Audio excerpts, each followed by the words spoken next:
Mana dia? Oh, ini. Oh, balik.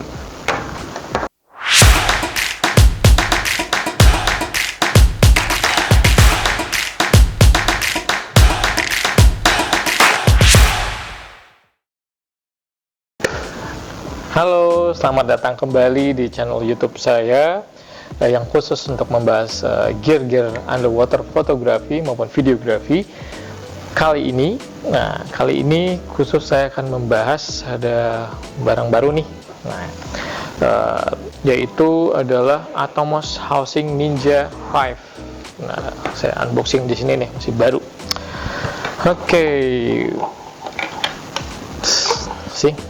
Atomos Ninja 5 kurang lebih sama ya, bulky juga. Nah, nanti untuk menaruh si external monitor. Nah, sebelum saya masuk deep talk terkait Nauticam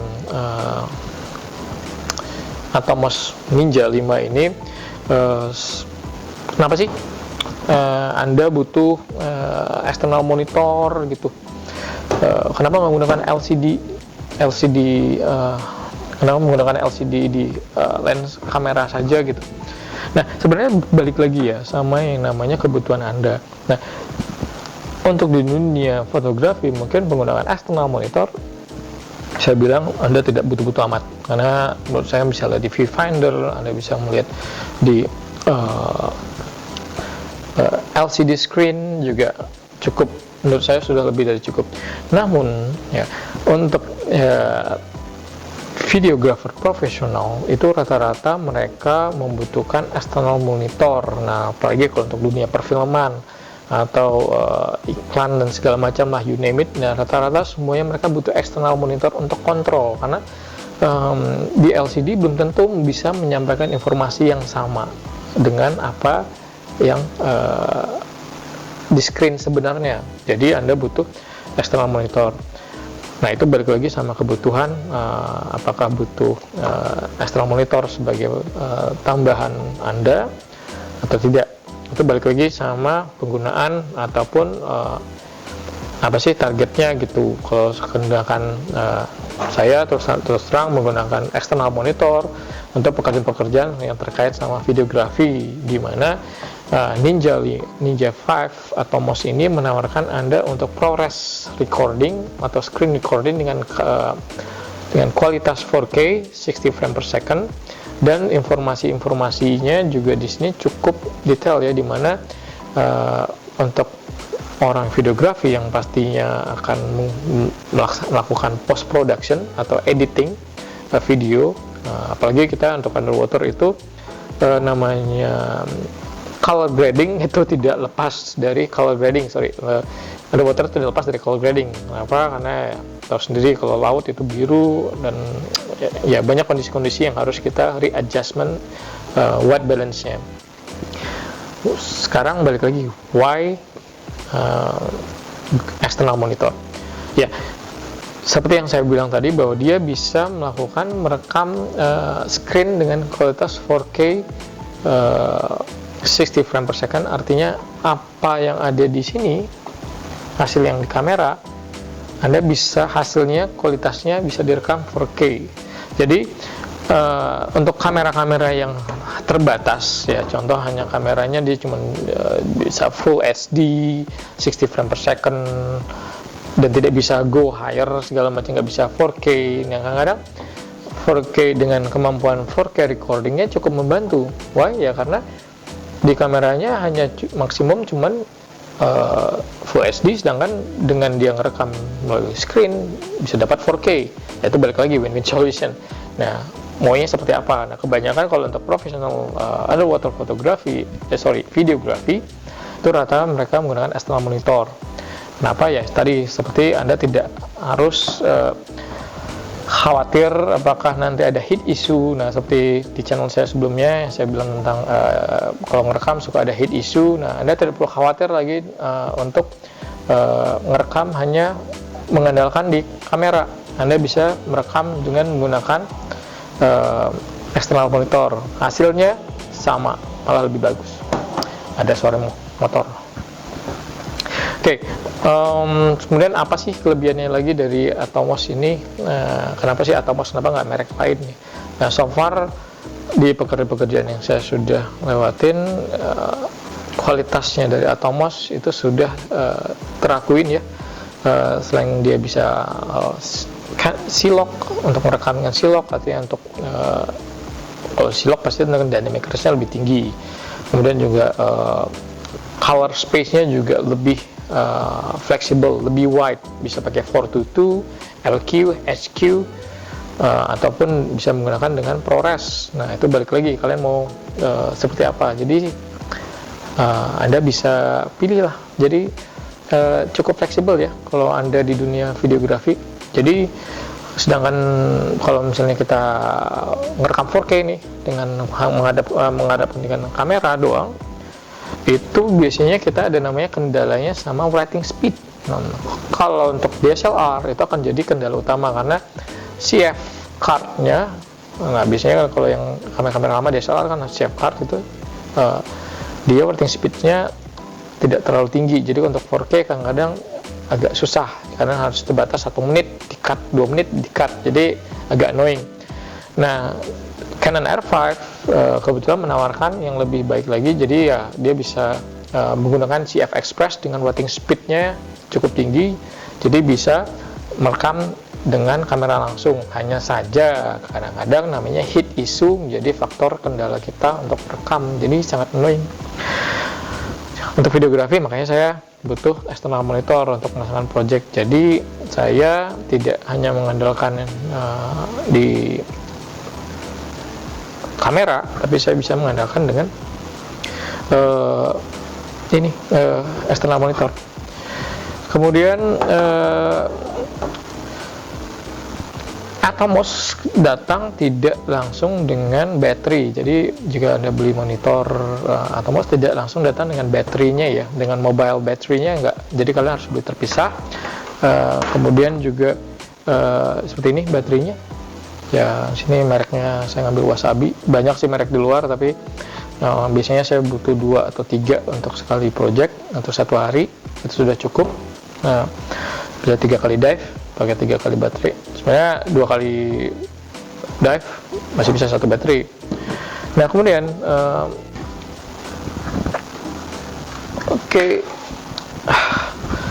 selain kita bisa ngerekam langsung melalui LCD, di sini bisa screen recording. Nah, hasilnya juga lebih bagus, sangat bagus ya. Dia juga datang dengan SSD, tapi tidak sama SSD-nya. Jadi kalau Anda menggunakan Atomos Ninja 5 untuk dipakai ke housing, nah itu memang disarankan dengan yang custom mereknya dari Atomos. Jadi bentuknya square. Kalau mau pakai sini, nanti saya kasih tahu hacknya ya. Anda bisa menggunakan kok SSD-nya. Jadi ketika Anda beli Atomos Ninja ini, dia tidak datang sama hard disk, dia tidak datang sama ini. Jadi kita harus beli terpisah SSD. Jika speednya kecil kan SSD ya, dan writing speednya kencang, bisa 1 terabyte, 2 terabyte. Dan harganya kalau yang Atomos untuk SSD yang khusus untuk ini yang bentuknya square, ini kan panjang ya, itu bisa sampai 3-4 juta tergantung kapasitas. Sedangkan kalau kalian beli SSD yang biasa, yang banyak di pasaran, kalau pakai yang SanDisk dengan Extreme ya, SanDisk Extreme 1 terabyte hanya 1,8 juta. Nah, artinya kalau kita compare kan sebenarnya jauh sekali ya, yang dengan kapasitas sama 1 tera tapi harga dia bisa sampai 5 juta, sedangkan yang 1 tera fungsi yang sama, kecepatan yang sama, tapi bentuknya memang tidak square, harganya hanya 1,7. Nah, itu namanya juga custom ya, makanya kalau beli yang Atomos memang lebih mahal. Nah, jangan khawatir nih, saya kasih cara curangnya nih. Curangnya adalah gini, Anda tetap bisa menggunakan SSD merek apapun, mau Samsung, mau SanDisk atau apapun, yang pasti pastikan itu adalah SSD Extreme atau writing speed, kemampuan speed bacanya tinggi. Dan jangan lupa beli ini namanya kabel untuk menghubungin antara SSD itu SSD. Jadi kenapa butuh ini, nanti saya jelaskan. Saya pasang dulu ya. Jadi pasangnya gampang, tinggal pasang memori SSD, tinggal gampang slot.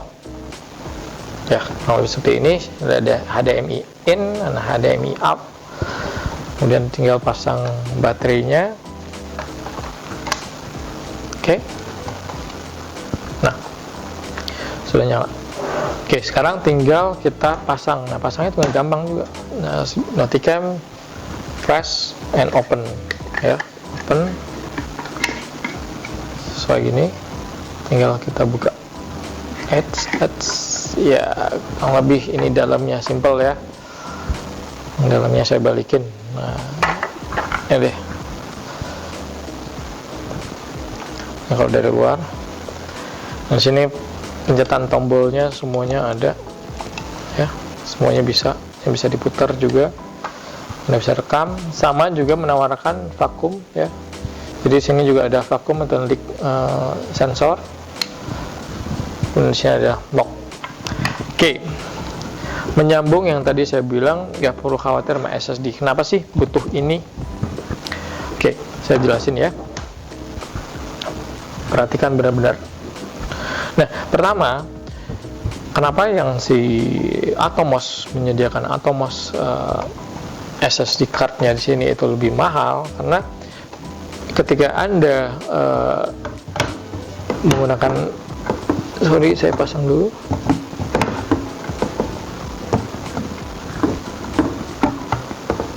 Oke, tinggal lock. Oke, kita lihat ya. Nah, ketika Anda menggunakan hanya bawaan dari SSD bawaan yang dari Atomos Ninja, posisinya seperti ini ya. Jadi posisi ini tidak baik karena menutupin kabel HDMI yang kita gunakan. Jadi tidak mungkin menggunakan HDMI yang bentuknya L, yang kalau kita beli kalau beli Noticam itu kan ada HDMI 2.0 dari tipikalnya khusus untuk Canon R5 atau Fuji Film X-T itu, dan Sony itu kurang lebih sama bentuk tipikalnya untuk port 28 M28 itu kurang lebih sama. Nah, bentuk kabelnya itu, kalau ini kan bentuk kabelnya begini ya, single. Nah, bentuk kabel yang dari Noticam itu L, artinya bentuknya seperti ini dan besar. Artinya ketika Anda menggunakan tipikal L, nanti akan mentok sama posisi hard disk. Jadi nggak akan bisa, kabelnya itu nggak akan bisa masuk sempurna, dan akan karena mentok sama posisi hard disk ya. Untuk itu, nah ini perlu perhatikan, untuk itu saya akalin, saya buka dulu ya, saya akalin untuk posisi hard disknya, saya biarin lepas ya. Oke, ini sebenarnya life hack sih. Tinggal masukin kabel ini,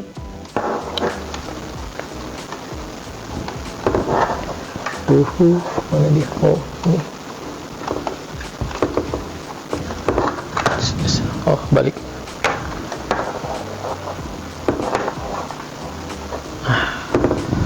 Ya, kabelnya sudah masuk ya. Kemudian tinggal koneksi ke SSD-nya.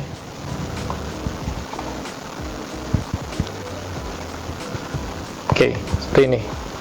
Posisinya tinggal posisikan aja, nggak perlu khawatir karena itunya bentuknya gede, karena space-nya dari sini sudah gede.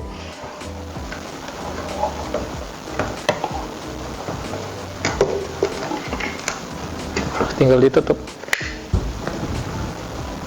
Yang lain deh.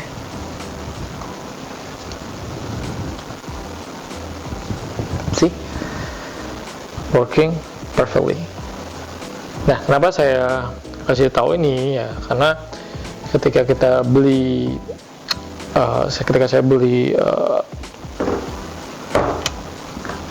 monitor ini, Saya tidak ada namanya referensi harus apakah perlu SSD seperti apa, SSD biasakah atau SSD kudu harus Atomos, karena menurut saya namanya penyimpanan itu ya penting ya. Cuman hanya saja kalau untuk dengan penyimpanan yang sama tapi harga yang berbeda karena sifatnya custom, menurut saya nggak make sense. Jadi saya akalin dengan menggunakan kabel tadi ya. Jadi kenapa saya sampaikan itu, maksudnya ya cara curangnya sih atau life hacknya sih, kenapa saya beritahu teman-teman ya, karena ketika saya beli Ninja external monitor itu saya tidak kebayang tuh nanti di housing akan seperti apa, muat nggak dengan menggunakan external monitor, karena saya lihat di internet itu ada dua tipe, Atomos hard disk yang bentuknya square yang tadi saya jelasin, atau yang panjang seperti biasa yang normal SSD yang kita bisa temuin di pasaran. Nah, kenapa saya beritahu ini, karena penting buat teman-teman yang nantinya mau upgrade ke menggunakan external monitor seperti saya. Nah, itu penting karena untuk kapasitas yang sama tapi harga yang 2 atau 3 kali lipat untuk brand tertentu, menurut saya sih nggak worth it. Nah, makanya saya coba akalin dengan menambahkan yang tadi SATA extender namanya, nanti linknya ada di saya sampaikan. Nah, penting karena ya lebih baik smart investment ya namanya, karena barang untuk underwater tidak murah, mahal semua. Nah, coba. Jadi kan Anda bisa pakai merek apapun ya, SSD merek apapun, cukup beli kabel. Oke, mungkin itu saja posisinya dengan gampang. Ya sih, mungkin itu saja. Kemudian apalagi ya? Oh ya, dia sudah bawaannya sudah ada vacuum leak, jadi nggak perlu beli secara terpisah, sudah langsung dikasih dari housing Atomos Ninja. Kemudian juga di sini ada tadi leak sensor yang tadi, ada warna biru, merah, kuning, yaitu tergantung kondisi. Kalau merah berarti bocor atau ada leak, kalau kuning berarti vacuum detected, biru artinya standby, hijau artinya ready atau siap digunakan, artinya tidak ada kebocoran. Kemudian juga sudah bawa langsung adalah satu ball, ini ada mount ballnya udah ada, kemudian ada dua mount M28.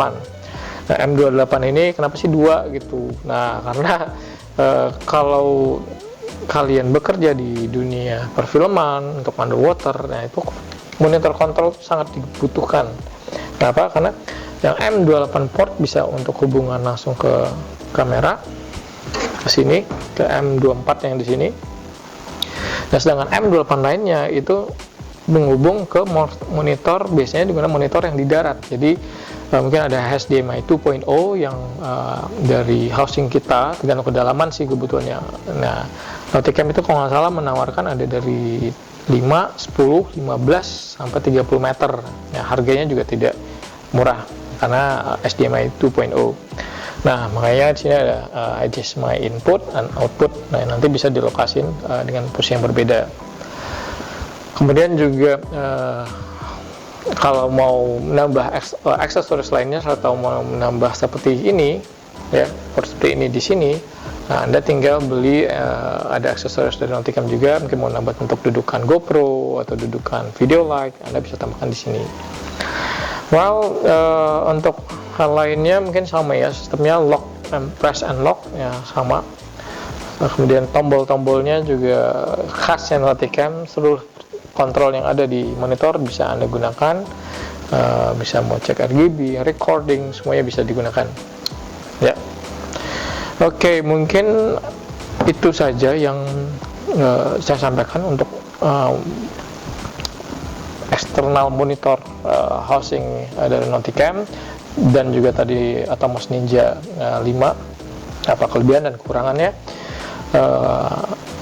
semuanya balik lagi ke kebutuhan Anda, apakah butuh external monitor atau tidak, itu balik lagi sama kebutuhan.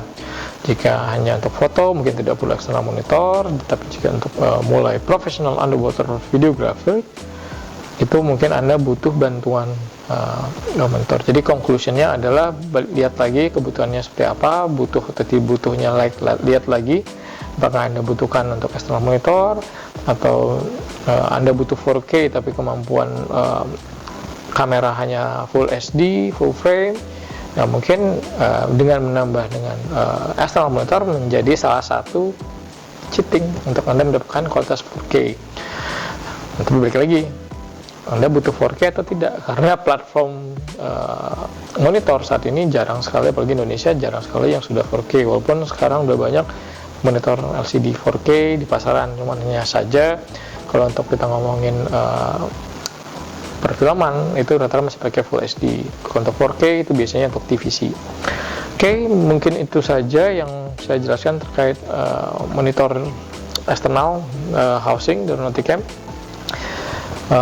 Intinya di housing ini balik lagi ke Anda, kenyamanannya seperti apa, safety-nya seperti apa, terserah Anda untuk memilih apa yang nyaman buat digunakan untuk underwater gear. Itu saja, jangan lupa like and subscribe channel YouTube saya karena khusus membahas underwater kamera, review, dan juga unboxing dan informasi terkait fotografi maupun videografi underwater. Oke, sampai jumpa di konten berikutnya.